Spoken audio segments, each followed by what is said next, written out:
Welcome to Jabba's Court. This week we're talking about Disney Plus and some comments that Warwick Davis made about the removal of the Willow TV series.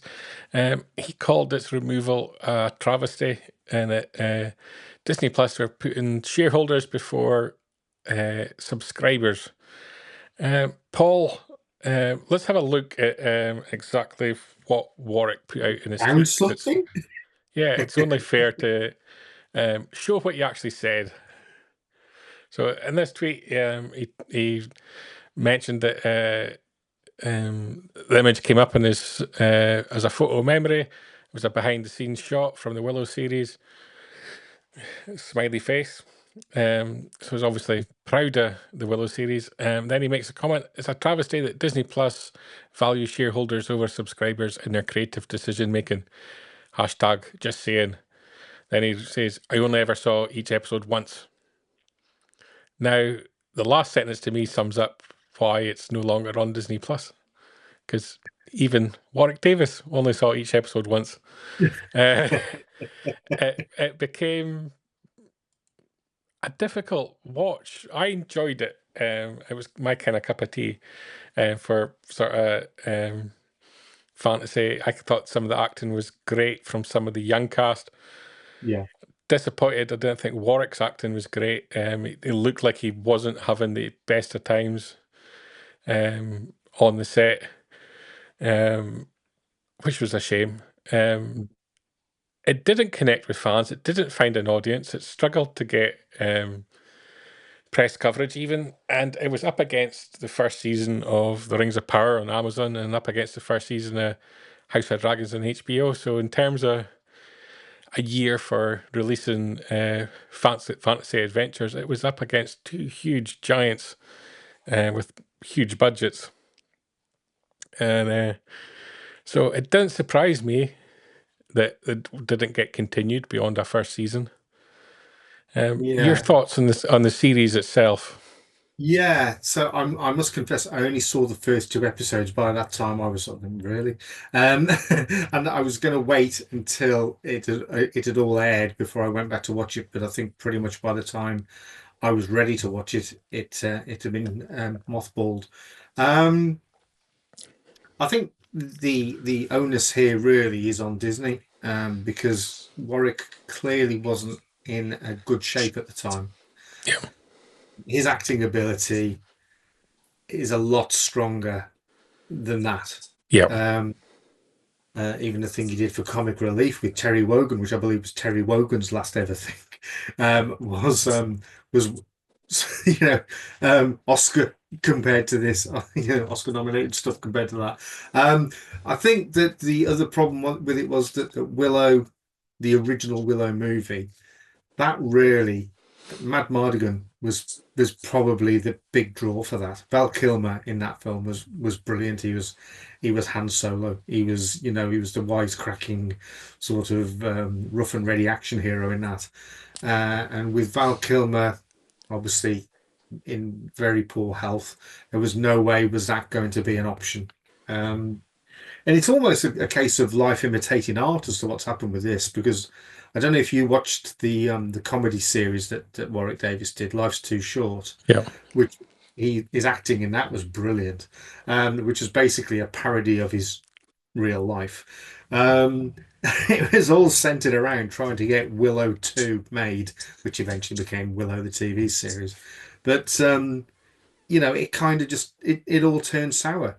Um, Annabelle, his daughter, the episode 2, I think I saw her in. She was really good, really, really good. But then as soon as Warwick came along, it just didn't look up to it. The only other thing that I would say is big fan of the quiz show Tenable. Yeah. Now, when Warwick was first hosting that, he was very different in later episodes when clearly he's struggling with his health. Very stilted and very much the same sort of performance as he gave in Willow. So either they needed to wait for Warwick to recover so that he could put in a better performance, or make the choice to go with what they'd got, which is the choice they made. So really, it's their doing, not Warwick's. Yeah, it was also a COVID project. It's worthwhile remembering as Yeah, well. So, yeah, Mr. Newbuild making a comment. I can see why he was annoyed. A lot of work, and he can't even watch it. That's the best criticism, I think, is the fact that people want to see the content that's been made, regardless of whether it's good, bad, and different. Jonathan also adding that he's met Warwick Davis, had never seen the original film or the series, to be honest. He thinks of more as a Star Wars actor, Harry Potter, 10th Kingdom, many other things. yeah, And I think that's the thing that like people, Willow's kind of one of these cult films, but with a very small audience. And so it didn't have that natural, oh, I'm excited to see the Willow TV series. And it really was poorly marketed, I think. very, very poorly marketed. Yeah, yeah, The yeah, one thing that I hold issue with is the criticism of Disney Plus for the, as he described it, creative decision making. It's not a creative decision that's not on the service anymore. The creative mm, decisions are as to what do you make and what characters do you focus on and so on. When it comes to whether it gets a second series or a spin-off or further movies or anything, those are business decisions. mm, And it's got nothing to do with creativity. You could have the greatest idea ever for a second series, but if it's going to cost a lot of money and it's not going to have an audience that generates an income, no business is in their right mind would make it.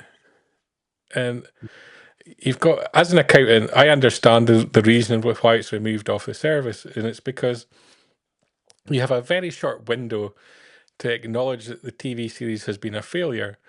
And so you remove it from the service, you can then claim all your costs associated with it as pretty much as a loss in that first year. If you leave it on the series, you've got to amortize that loss over the next 20, 25 years. So you've got to suffer the fact that it's been unsuccessful for that period of time, where you can just take the hit now, and instead of paying out profits that on something that's been a failure, you no longer have to worry about it. And the only way you can prove that it's been a complete failure is to acknowledge it, that people don't want to see it, and so I'm removing it from my service and it's going up on a shelf, never to be seen again. And that's the only way to deal with it. I think there's an element where they're hoping that people forget that Yeah, it was ever made. yeah. And that's not a creative decision making, that's a business decision. And Mm, if you're a director of Disney, your first responsibility is to maximize shareholder value. That's your legal responsibility. And so that's what they're doing. They're making the correct business decision. yeah. And so It is a I'd shame find because criticism, and they always use it, oh, it's a creative decision making process. The people in the boardroom at Disney are not making creative decisions, they're making business decisions. yeah. But surely there should have been some sort of business decision made when it was being filmed. People would have seen behind the scenes. They would have known that that wasn't Warwick's best performance, and they would have been questioning the quality of the acting. And really, I know they've got schedules they've got to keep, but really, I mean that was just awful, and it was an accident waiting to happen. Big Kev there chiming in. Just, Thought I just just hit hated droids. I actually enjoyed the Willow TV series for what it was, and I sang its praises whilst it was on air. But it's not a travesty it's been removed because it failed, and you've got to take adult decisions as a business. And that's what Disney have done. You might not like it, but why would you leave it up on a service when it's going to financially cost you more and more money? I'm Um, now getting to each year. see why you associate with the Empire so well. Oh, it's just got to make proper business decisions, Paul. It's just that's what it boils down to. It's I understand if you worked on the series, you'd like to see it out there, and there's some vague hope that someone might see it and revive it. But that's um, it's not going to happen. You've got to make um, decisions in a timely manner when it comes to these things. When something fails, you've got to hold your hands up and said, "This has been a failure." Yeah, yeah. And you see other things like, for example, look at Indiana Jones trilogy, the original trilogy. Disney have to license that from Paramount. It only has a set value because Disney Plus will know how many people are watching that trilogy on the service to indicate how much they should spend to have it on their service. Paramount were clearly wanting too much. Paramount hold the license. So it's now on Amazon Prime here in the UK. So you've got Dial of Destiny on Disney Plus, and you've got the original trilogy on Amazon Prime. Now, nobody's coming out and saying it's a travesty that Indiana Jones isn't on Disney Plus. Because it's a business it decision. hasn't got the following at Star Wars. Now, the argument then becomes, should Disney have offered Willow to a Netflix or an Amazon for them to hold? The same problem occurs if it's generating any kind of income, even if that's a small income, then you can't write off the loss. Yeah. Just one last thing, Bri. Did you suspect that the Acolyte would suffer the same fate as the Willow series? It's harder, I think, when it's part of a major franchise to be able to argue that it doesn't have an audience. Yeah. Because Star Wars clearly does have an audience. So you'd be in a bigger fight to be able to try and write that off. But you do see things like the Book of Boba Fett not getting a Blu-ray release is got to do with, probably got to do with what kind of value they keep that in their accounts at. Because if it's generating an income, then it has to be kept in at a higher value than perhaps it's been written down over a shorter period of time. So they're probably doing the same with Acolyte, saying it's got a value, but it's got a short-lived value because it didn't find an audience. So it could get written off over the same period of time. So you may find that the Acolyte doesn't get a Blu-ray release. Okay, so cool. There's an element of, and this is where it gets a bit shady, I guess, is you get to control what the income streams are. And so if you want to devalue something, because you don't have to write it off completely, you can just lower the value of it. You could achieve that by just not giving it releases that would generate income. So if you don't give it a Blu-ray release, it's not got an income stream other than Disney Plus. And the argument is, if not many people are watching Disney Plus, watching repeats of the Acolyte and Disney Plus, then it's got a lower value than perhaps your next series like Andor, if it's getting lots of repeat views. Yeah. Well, thanks for that. Kevin making a comment there. There's so much about the travesty about what happened to Indiana Jones, one could do an entire show about it. You missed the start of the show, Kev. You could have been here. We're talking Indie and Disney Plus and Mr. Mangold's comments. Mr. Newball, Star Wars so big, so many eras, tough to choose where to plant their flag. Indy should be easy if they can get past it only being Garrison playing Indy. Well, we'll assume Mark's meaning Harrison. Harrison's twin brother. Here's Kevin asking the question. If you release it from Disney Plus, you do a small issue of it on Blu-ray, and that's that. Back in the Disney Vault, it goes forever, where some of these things should stay. That it becomes a little bit more tricky. You're then into probably having arguments with the taxman as to if you could do a small issue release and you're limiting it to 10,000 units and you sell all 10,000 units quick, then you've artificially devalued it. Because if you did it a more standard release, you could have sold more. So yeah, it's that. Whilst there's some logic to doing it in that way, it's you're into the elements of you can't clearly show something if it's still capable of generating sales and income and money. Yeah, as Chris Davis said, as Pike said, they must protect their margins, and that is literally that's literally what it boils down to. If you're on the Disney board, your job first and foremost is to the shareholders. You are not a creative decision maker. You're a business decision maker, and you could be jailed. In fact, if you fail in your legal duties to maximize shareholder value. So if you were deliberately leaving things on Disney Plus that were going to create losses for you, then you'd be failing in your duty as a director. Kevin. Oh, karma and Disney's never intentionally value or devalue things. Do you forget the VHS era? You could argue it all day long. It's just it's these instant decisions that you've got to make year on year.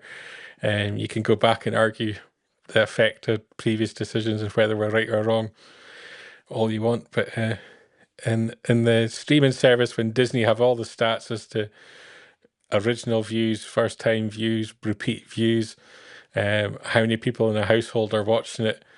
They've got all the stats at their fingertips to use to justify the decisions that they make to the taxman now. So it's a different era altogether.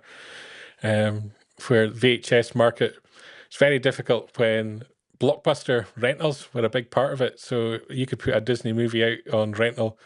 You would have no information as to whether it was incredibly successful in the rental market or not, because Blockbuster had that stats, not Disney. So I don't yeah. think we've ever done anything this serious. It's No, scary, it is me. serious. Start calling things a travesty. You're gonna get a serious reaction, Mr. Davis. But I feel sorry for him from the point of view that he's always got a lot of love for the character and Yeah. proud of the work that they did in it, and he would like people had to have access to it. But I disagree with it. That's Disney making bad creative decisions. It's business decisions, and I'm afraid the series wouldn't exist and he wouldn't be paid if there wasn't people making business decisions. Have there been any other shows on Disney Plus that have suffered the same fate? Yes, many. Yeah. Yeah. Whether it across all sort of brands, even National Geographic stuff, Yeah. including that, there's been movies, there's been TV series that all suffered the same fate. Right. Some of them have been removed and sold elsewhere. Yeah. Some of them, like Willow, haven't. And it's a lot. It's going to boil down to how much money was put into these projects in the first place. To be honest, some of them have got a potential to find an audience elsewhere, and the license fees that Disney can command for certain things make sense for them to push it elsewhere. Other things that cost as much as the Willow TV series makes it much more logical. Like, let's just can this and archive it. Kev's making a huge comment here. He's really into this topic. The purchase of units, and where Blockbuster might have been the biggest purchase of units overall was the consumer units sold or not sold that created the Disney Vault, an artificial creation designed entirely to create rarity. Yeah, but and the scale of the income of a TV series or a movie, VHS was always a small element of it. It's I'm afraid it's not the big factor of the day. Back then, it was all about initial runs, and the money dropped off significantly for repeat runs on TV and film to a massive level. So yeah, there is an element of Disney artificially creating a value, and it's very much the same with this Willow TV series. That removing it from Disney Plus artificially means that it can no longer generate an income anywhere, so thus it is devalued to zero. There's always that argument, but that's business people, I'm afraid. So that is the very sad state of why programs are removed from Disney Plus and why we can be upset from a creative standpoint about Willow. It's not, in my opinion, a travesty, Paul.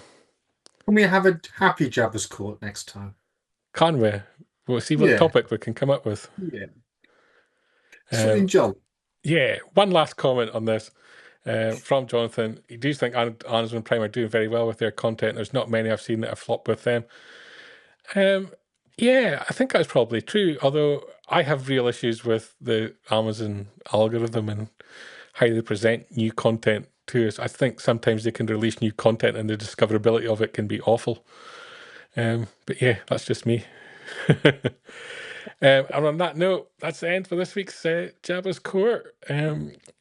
Obviously, you can find Jabba's Court as part of Good Morning Tatooine, live streamed every Sunday at 9 p.m. in the UK, 4 p.m. in New York, and released on Fantatrax TV every Wednesday at 7 p.m.